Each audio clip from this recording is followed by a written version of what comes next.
राज्यपाल भगत सिंह कोश्यारी और उद्धव सरकार के बीच विवादों का अंत होता नहीं दिखता।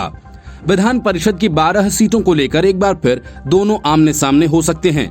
राज्यपाल कोटे के विधान परिषद की 12 सीटों को लेकर माना जा रहा है कि वे आसानी से मंत्रिमंडल की सिफारिशों को मानने वाले नहीं हैं।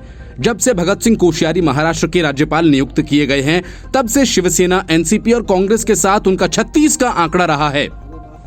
जिस तरह से उन्होंने 23 नवंबर 2019 की सुबह गुपचुप देवेंद्र फडणवीस को सीएम पद और अजीत पवार को उप मुख्यमंत्री पद की शपथ दिलाई, उससे तीनों पार्टियां उनसे खफा हो गईं।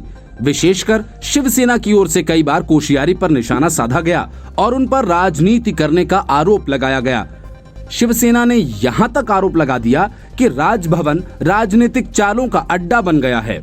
पिछले महीने भी राज्यपाल के रवैये की वजह से ठाकरे सरकार खतरे में आ गई थी। 28 नवंबर को शपथ लेने के 6 महीने के भीतर ही उद्धव ठाकरे को राज्य विधानमंडल के किसी एक सदन का सदस्य बनना था। क्योंकि कोरोना महामारी की वजह से विधान परिषद के चुनाव टाले गए, इसलिए राज्य की कैबिनेट ने राज्यपाल कोटे से उनका नाम मनोनीत करने का प्रस्ताव कोश्यारी के पास भेजा। लेकिन कोश्यारी उस प्रस्ताव पर कोई फैसला नहीं ले रहे थे।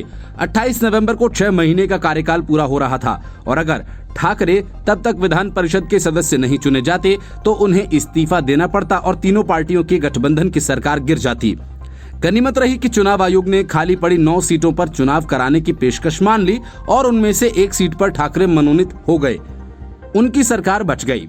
इसके बाद यूनिवर्सिटी की परीक्षाओं को रद्द करने के राज्य सरकार के फैसले का भी राज्यपाल ने विरोध किया। इस बीच बीजेपी नेता नारायण राणे राज्यपाल से मिलने चले गए और राजभवन से बाहर निकलकर उन्होंने महाराष्ट्र सरकार कोरोना महामारी से निपटने में नाकाम साबित हुई है कहा और राज्य में राष्ट्रपति शासन लगा दिए जाने की सिफारिश की। उनके इस बयान से सियासी हलकों में आशंका जताई जाने लगी कि कहीं बीजेपी राज्यपाल की मदद से ठाकरे की सरकार को गिराने की कोई साजिश तो नहीं रच रही। विवाद तब थमा जब देवेंद्र फडणवीस ने कहा कि बीजेपी का सरकार को गिराने का कोई इरादा नहीं है और सरकार अपने अंतर्विरोध के कारण खुद ब खुद गिर जाएगी। अब राज्यपाल और ठाकरे सरकार के बीच ताजा टकराव विधान परिषद की राज्यपाल कोटे की सीट को लेकर होने की आशंका है। कुल 12 सीटों को शिवसेना, एनसीपी और कांग्रेस आपस में बांटेंगी और कैबिनेट के जरिए अपने उम्मीदवारों के नाम राज्यपाल को भेजेंगी।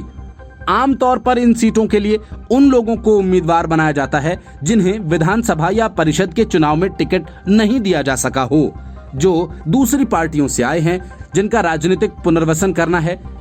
अब ये देखना दिलचस्प होगा कि कोश्यारी इन नामों को मंजूरी देते हैं या फिर ठाकरे सरकार से टकराव के तेवर अपनाते हैं। Bureau report, news of India.